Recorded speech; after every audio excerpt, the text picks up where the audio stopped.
ನಮಸ್ಕಾರ ಸ್ನೇಹಿತರೆ, ನಿಮಗೆಲ್ಲರಿಗೂ ನೇತ್ರಾಸ್ ಕುಟುಂಬಕ್ಕೆ ಸ್ವಾಗತ. ಈ ಶ್ರಾವಣ ಮಾಸ ಅಂತಂದರೆ ಸಾಕು, ಪ್ರತಿಯೊಬ್ಬರ ಮನೆಯಲ್ಲೂ ಹಬ್ಬಗಳ ಸಡಗರ. ಅದರಲ್ಲೂ ಈ ಮುತ್ತೈದೆಯರಿಗೆ ತಮ್ಮ ಕುಟುಂಬದ ಏಳಿಗೆಗಾಗಿ ಶ್ರದ್ಧೆ ಮತ್ತು ಭಕ್ತಿಯಿಂದ ಮಾಡುವಂಥ ಹಬ್ಬ ಅಂದರೆ ಈ ವರಮಹಾಲಕ್ಷ್ಮಿ ವ್ರತ. ಈ ವರಮಹಾಲಕ್ಷ್ಮಿ ಹಬ್ಬವನ್ನು ಆಗಸ್ಟ್ 21 ಶುಕ್ರವಾರ ಮಾಡಬೇಕಾ ಅಥವಾ ಆಗಸ್ಟ್ 28 ಶುಕ್ರವಾರ ಮಾಡಬೇಕಾ ಅಂತ ಸ್ವಲ್ಪ ಗೊಂದಲ ಇದೆ. ಯಾಕೆ ಗೊಂದಲ ಇದೆ ಅಂದರೆ, ಕೆಲವೊಂದು ಕ್ಯಾಲೆಂಡರಲ್ಲಿ 21 ಅಂತ ಬಂದಿದೆ, ಮತ್ತೊಂದು ಕ್ಯಾಲೆಂಡರ್ಗಳಲ್ಲಿ 28 ಅಂತ ಬಂದಿದೆ. ಹಾಗಾಗಿ ಸ್ವಲ್ಪ ಅದ್ರ ಬಗ್ಗೆ ಗೊಂದಲ ಇದೆ. ಬಹಳಷ್ಟು ಜನರಿಗೆ ಆಗಸ್ಟ್ 21ಕ್ಕೆ ಹಬ್ಬ ಮಾಡಬೇಕಾ ಅಥವಾ ಆಗಸ್ಟ್ 28ಕ್ಕೆ ಹಬ್ಬ ಮಾಡಬೇಕಾ ಅನ್ನೋ ಗೊಂದಲ ಇದೆ. ಹೀಗಾಗಿ ಪ್ರತಿಯೊಬ್ಬರಲ್ಲೂ ನಾವು ಯಾವ ದಿನ ದೇವಿಯನ್ನು ಪ್ರತಿಷ್ಠಾಪನೆ ಮಾಡಬೇಕು, ಯಾವ ದಿನ ಪೂಜೆ ಮಾಡಿದರೆ ಶ್ರೇಷ್ಠ ಅನ್ನೋ ಕನ್ಫ್ಯೂಸ್ ಇದೆ. ಹಾಗಾಗಿ ಇವತ್ತಿನ ವಿಡಿಯೋದಲ್ಲಿ ನಾವು ಯಾವುದೇ ಬೇರೆ ವಿಷಯಗಳನ್ನು ಮಾತನಾಡದೆ ಕೇವಲ ಈ ದಿನಾಂಕದ ಗೊಂದಲಕ್ಕೆ ಅಸಲಿ ಕಾರಣ ಏನು, ಶಾಸ್ತ್ರದ ಲೆಕ್ಕಾಚಾರ ಏನು ಹೇಳುತ್ತೆ, ಮತ್ತು ನೀವು ಆಗಸ್ಟ್ 21 ಅಥವಾ ಆಗಸ್ಟ್ 28 ಈ 2 ದಿನಗಳಲ್ಲಿ ಯಾವ ದಿನಾಂಕವನ್ನು ಆಯ್ಕೆ ಮಾಡಿಕೊಳ್ಳಬೇಕು ಅನ್ನೋದನ್ನ ಅತ್ಯಂತ ಸರಳವಾಗಿ ತಿಳಿಸ್ಕೊಡ್ತೀನಿ. ಈ ವಿಡಿಯೋನ ಎಲ್ಲೂ ಸ್ಕಿಪ್ ಮಾಡದೆ ಕೊನೆ ತನಕ ನೋಡಿ.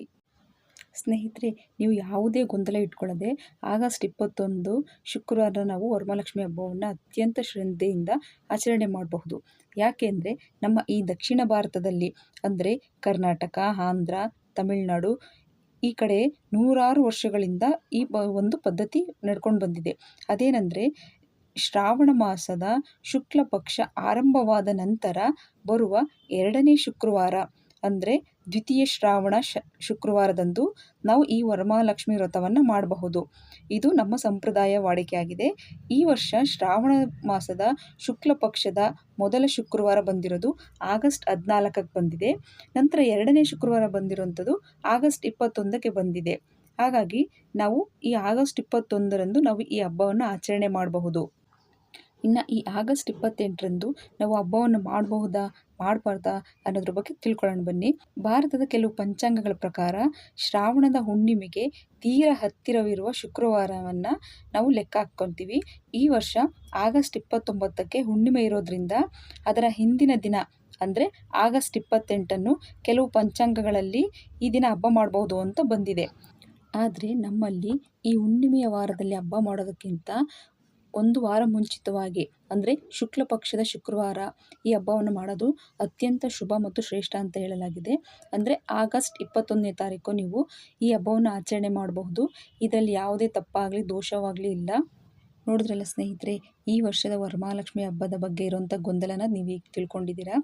ನೀವು ಮನಸ್ಸಿನಲ್ಲಿ ಯಾವುದೇ ಗೊಂದಲ ಇಟ್ಕೋಬೇಡಿ. ನಿಮ್ಮ ಮನೆಯ ಹಿರಿಯರು ನಡೆಸ್ಕೊಂಡು ಬಂದಿರೋ ಸಂಪ್ರದಾಯದಂತೆ ಪೂರ್ಣ ನಂಬಿಕೆಯಿಂದ ಆಗಸ್ಟ್ 21 ಶುಕ್ರವಾರದಂದು ನೀವು ವರಮಹಾಲಕ್ಷ್ಮಿ ವ್ರತವನ್ನು ಮಾಡಬಹುದು. ಒಂದು ವೇಳೆ 21ನೇ ತಾರೀಕು ನಿಮಗೆ ಮಾಡೋಕ್ಕಾಗಲಿಲ್ಲ ಅಂದರೆ 28ನೇ ತಾರೀಕನಾದರೂ ಸಹ ನೀವು ಹಬ್ಬವನ್ನು ಮಾಡಬಹುದು. ಶ್ರಾವಣ ಮಾಸದಲ್ಲಿ ಬರುವಂತಹ 4 ವಾರಗಳಲ್ಲಿ ಯಾವ ವಾರನಾದ್ರೂ ನೀವು ಹಬ್ಬವನ್ನು ಮಾಡಬಹುದು. ಆದರೆ 21ನೇ ತಾರೀಕು ಹಬ್ಬವನ್ನು ಮಾಡಿದ್ರೆ ಅದು ತುಂಬಾ ಶ್ರೇಷ್ಠವಾದ ದಿನ ಆಗಿರೋದ್ರಿಂದ ಅಂದಿನ ದಿನ ಹಬ್ಬ ಮಾಡುವುದು ತುಂಬಾ ಒಳ್ಳೆಯದಾಗಿರುತ್ತೆ. ಭಕ್ತಿಯಿಂದ ಮಾಡುವ ಪೂಜೆಗೆ ಆ ತಾಯಿ ಖಂಡಿತವಾಗಿ ಒಲಿತಾಳೆ. ಮುಂದಿನ ವಿಡಿಯೋದಲ್ಲಿ ಈ ವರಮಹಾಲಕ್ಷ್ಮಿ ಹಬ್ಬವನ್ನು ಯಾವ ಸಮಯದಲ್ಲಿ ಮಾಡಬೇಕು ಮತ್ತು ಹೇಗೆಲ್ಲ ತಯಾರಿ ಮಾಡಿಕೊಳ್ಬೇಕು ಅನ್ನೋದ್ರ ಬಗ್ಗೆ ನಾನು ತಿಳಿಸ್ಕೊಡ್ತೀನಿ.